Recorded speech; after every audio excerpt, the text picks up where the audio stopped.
Hello, my friends. Simon Miller here. And welcome to Ups. Right, okay, just 1 second. Honestly, is that going to keep happening? Why? Why the flub would you think that's a good idea? Nobody wants to hear throughout like a constant shut. What is wrong with you? And of course, WWE would never do anything like that. But yes, we have just had WWE Fastlane, a pay-per-view premium live event on a Saturday night. And you need to know whether it was good, and you need to know whether it was bad. I don't know. Nobody knows apart from this, the finger of power. So let's give the good bits an up, and the bad bits are down. Fastlane did indeed start with Pat McAfee doing the voiceover for the opening video. And in it, he was kind of mad, being all like, oh man, I bet you didn't think I was going to do this. I was like, to be honest with you, Pat, I hadn't even thought about it. This pay-per-view premium live event was nuts too, because who saw this coming? Not I. For it was indeed Cody Rhodes and Jey Uso, who have no win-loss record when it comes to a tag team division, taking on the Judgment Day, and Cody and Jey won the championships. I mean, oodalali. It was absolutely excellent though, and we tied it into the whole story because JD McDonough and Damian Priest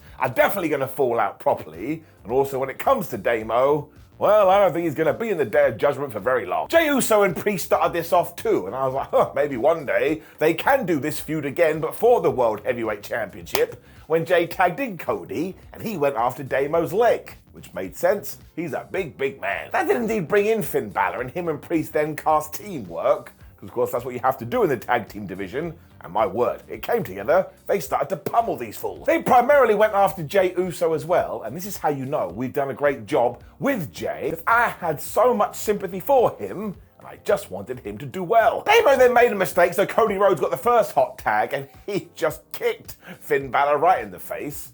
You could even say it was a disaster. When Balor was able to fight back, he went for the coup de grace, but he totally missed. Instead, he got superplexed, and that's when we got more hot tags. I was like, man, there's a lot of warm slapping going on in this match. Which is when Priest went for the Razor's Edge, but Jey Uso stopped that, and he hit the big frog splash, and he got a 1-2 ooh. I mean, Balor broke that up at the last second, and it was excellent. And because it was going so bad for the Judgment Day, all of a sudden, here came Mammy and Pappy, or Rhea Ripley, and Dominic Ripley. Nope, wait a minute. Dominic Mysterio, let's face it, it's kind of true. We then got another 1-2 ooh, because Balor finally got his big stop, but Cody was able to break that up before the 3.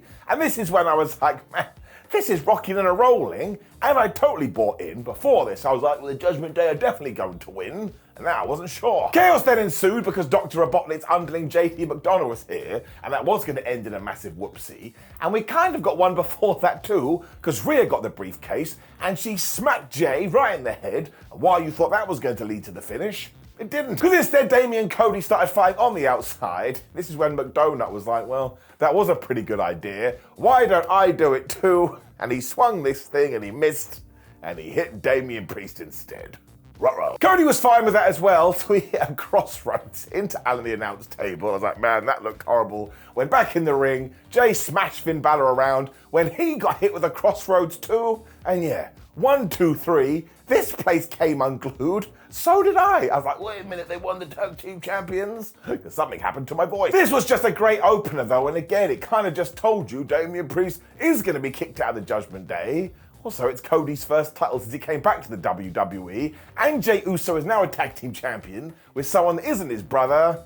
So much in this package, giving it an up. And then, I think I took some drugs. Because we were in the back with Booker T and Wade Barrett having a chat, when Xavier Woods walked in and said, hey, who wants to talk about pizza? Wade pretended he was going to have some bad news before he was like, oh, no, I love cheese on toast. And this was just one big commercial for Pizza Hut. But I'll let you in to a little Simon Miller fact. Pizza Hut is my favorite of all the pizza joints. It's true that.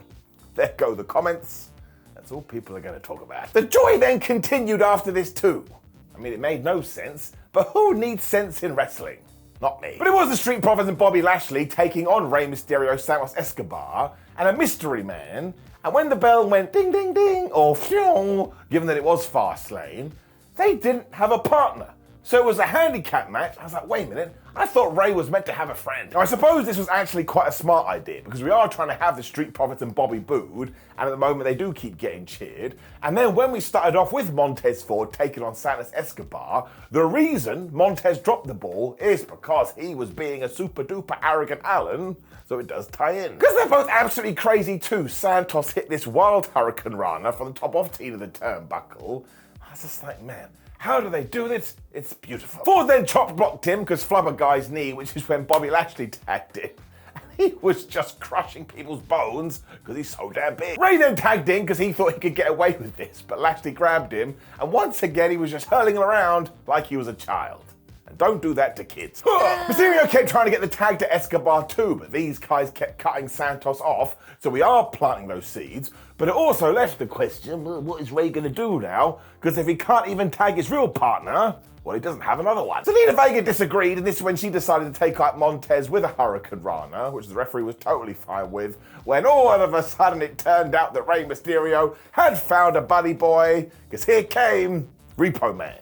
If only it was Repo Man. That would have tied into the story too. He could have been like, oh, I'm so sorry, I am late. I was trying to steal somebody's car. But it wasn't him, but I'm still damn happy it was Carlito. I popped big for this because I love that guy and the fans did too, and Ray tagged him in instantly. I wouldn't have done that. I'd have been stubborn. I'd be like, you want to turn up now? You don't get no tag. He looked great though, and I'm so happy he does get to have one last go around. And again, before all of this, I would have been like, well, Bobby Lashley and the Street Profits should get the win here. And I still actually do think that. But sometimes I just want to feel warm and fuzzy in my tum-tum.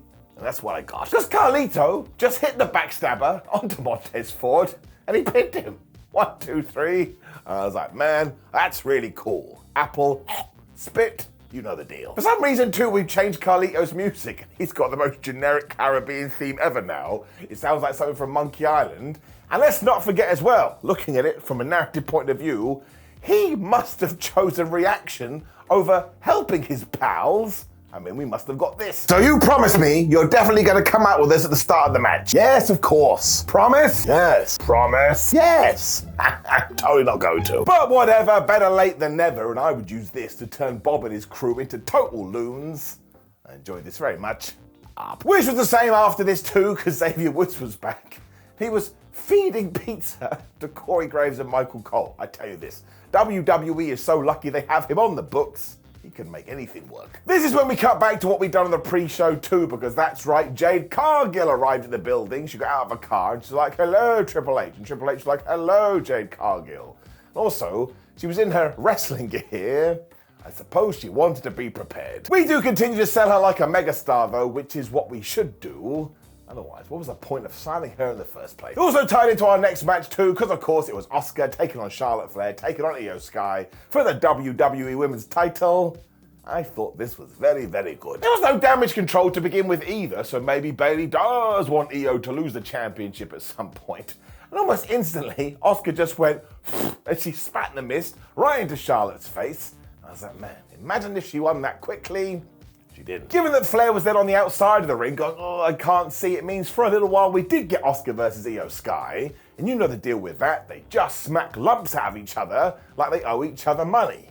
Though that makes no sense, because if Asuka owes Sky money and Sky owes Asuka money, you can just call it evens and walk away. It was kind of cool though, because when Charlotte did get back in there, she cast anger and she absolutely whipped these guys, including hitting the ultimate comeback move of 2023, the crossbody. What did I tell you?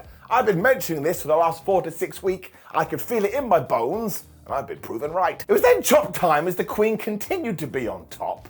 I was like, man, WWE doesn't do this unless it's got some kind of a plan. And when Io Sky and Flair were tussling in the corner, Asuka just went over and did this crazy bomb of power. I mean, that rules. She then tried to pin everybody, so we got loads of 1-2-oohs, but that didn't work. So Charlotte Flair was all of a sudden trying to apply the figure 8. When Sky broke that out with a Meteora, that's when I was like, yep, we've done it. As revenge, Asuka and Sky then locked Charlotte in double submissions, which seemed awfully unfair, when all of a sudden, wham, bam, thank you, man. She came back with a spear. I mean, this was just good wrestling tennis. This is when Bayley must have realized, oh, this isn't going to plan at all. So she did come to the ring, but she basically argued with Io Sky. I was like, man, I don't think this is going well at all. It was such a good red herring though, because Charlotte used that to her advantage. She whacked all of these when she applied the figure 8 onto Asuka. And you thought it, I thought it, my nan thought it, my dead dog thought it. Everyone was like, oh my gosh, she's gonna tap out, which she did. But by this point, Damage Cole were casting distraction, so the referee didn't see it. In the weird world of wrestling, It means it doesn't count. This is when Bayley just tried to get in the ring. That's like, how is that not a disqualification? It makes no sense, but it did work perfectly because, of course, all of a sudden Io Sky was like, well, look at Charlotte Flair. She's in a wonderful position for me to hit the moonsault, which she did. She pushed Asuka away, and she got the 1, 2, 3. That was a damn good finish. Now, of course, there is an asterisk here, but let's not worry about that. Io Sky can still sing about the fact that she pinned Charlotte Flair to retain her title, and that is a big deal. Damage Control hugged after 2, so they are still going to be friends for a while. I suppose we can use this to go back to Charlotte Flair versus Bayley. I got no problem with that. Giving it enough. Then got it confirmed that Cody Rhodes and Jey Uso would be part of the post-show press conference. The only reason I mention this is that what they did was better than the entirety of Fastlane. I can't say for sure, but my Tootsie Toes would assume that they may have been a little bit drunk. It's one of the funniest things I have seen all year. It is brilliant. Which is when we went backstage and we saw LA Knight speeding into the building in a Slim Jim car. Now that's a very strange situation. And of course we did this because it was going to be La and John Cena taking on the Bloodline. And this was just fun too. Like, we'll all forget about it tomorrow, but in the moment, yes. Pat McAfee was out before this too, just to say how much fun he was having, and he introduced John Cena before joining commentary, and he's still so good. And that's right, when LA Knight did arrive, he just got such a big reaction. This ain't no fluke, man. You can stop seeing that. He's over. Now, the most important part of this match, and I'm sure something that is going to tie into the future, is that 1, John Cena got absolutely murked during this, and 2, a large reason for that was the one and the only Solo Sikoa. I mean, Jimmy helped out too, but every single time Solo looked at John and John looked at Solo, Sikoa would just run through this fool. I mean, it was a bit like SummerSlam and Brock Lesnar. I mean, it wasn't. That is absolutely hyperbole, but I'm just trying to sell the story. It also meant that Knight was getting frustrated on the apron because he couldn't get the hot tag. But it didn't matter because Cena then just got whooped and he got beaten and he got smashed onto the floor. At one point, I was like, man, I don't think he's ever going to be able to do a movie again. He also got wrecked with this hip attack that made me go wibbly-jibbly in my legs. And even when he hit the AA onto Jimmy Uso, he couldn't make the pin and he still couldn't make the tag because his HP was totally depleted. Hilariously though, he found his second wind after Solo had gone. Well, I'm going to give you one bonsai drop, that worked. And I'm going to give you another, which is when Cena got his knees up, which basically mean his knees went into Solo Sikoa's ass. It was enough though, and LA did get the tag. This place went absolutely crazy, and he just bonked them around for a while. But sometimes that's all you need in sports entertainment. It made me pleased. I mean, he didn't even care when he got hit with a kick that was super, because he came back with his yeah elbow, and that would have won it too if it wasn't for these meddling kids. Or the Bloodline. Because Solo Sikoa was there to break it up, which is when John Cena hit the ultimate comeback move of 2023. I ain't kidding either. He hit a crossbody from the top of Tina the Turnbuckle, and look, if Cena is doing it, somebody has clued him up. Jimmy then hit the big splash, so John Cena was going to go for an AA, but he got taken out when everybody was down, which is when LA Knight hit what I can only call like a running superplex, which is when the good guys got rid of Solo Sikoa. They just hit him with every single maneuver when it was LA Knight. Then hit the blunt force trauma, and he got the 1, 2, 3. And once again, we ain't mucking around with this. It also looked like Cena was going to raise his hand afterwards, but actually LA Knight did that to John, which I think actually touched him, which he also talked about in the aftermath. And don't forget, who got pinned here? Jimbo Uso. And who is back on SmackDown? It is Roman Reigns. So if you enjoy Jimmy's head being attached to his body, well, I would enjoy it as much as you can. So once again, it's not going to last long in anybody's memory, but I bet you it helps LA Knight to the nth degree, which was the point. I just had a good time, which sums up Fastlane, giving it an up. It was then time to make sure nobody tuned out, because we were in the back with the Judgment Day, and Damian Priest was like, I'm mad, I'm pissed, I'm angry, I ain't leaving here without a title, which is when he raised up and looked at his Money in the Bank briefcase, which is kind of a strange thing to do. Rhea totally disagreed with this though, because look at you, Damian, you're so damn injured, and he did agree, but once again, he is so going to get kicked out of this group. Which did indeed bring us to our main event, Shinsuke Nakamura, Seth Rollins, last man standing, World Heavyweight Championship. I'm just going to start applauding now. I thought it was excellent. Now, people keep saying, much like a Simpson episode, they've always wanted the old Nakamura, and surely this was the closest we've got to it. But also, this Seth Rollins man, he pulled out a home run of a performance. I mean, this was really, really good. I mean, we had kendo sticks and just destroying the ring almost instantly when we introduced table, ladders, and garbage cans. When we went all Teenage Mutant Ninja Turtles 2, because Shinsuke had damn nunchucks, or nunchaka, whatever the hell you call it, that ain't the right word. But everyone in social media was like, man, we've called it the wrong thing. Who cares? Get a real problem. Nakamura just whooped Seth's ass using these as well when he was in a trash can, which is the most wrestling sentence ever. And when he got bored of this, he went back to the stick's name, Ken. I mean, where the hell did he even come from? Rollins didn't enjoy any of that, so he got his revenge by doing the same thing when he hit a dive. That just made me laugh. I was like, Seth, you've got a bunch of weapons, and you decide to do a dive? I mean, why not? We also got this vicious stomp, which is when the referee started counting and he got to 8.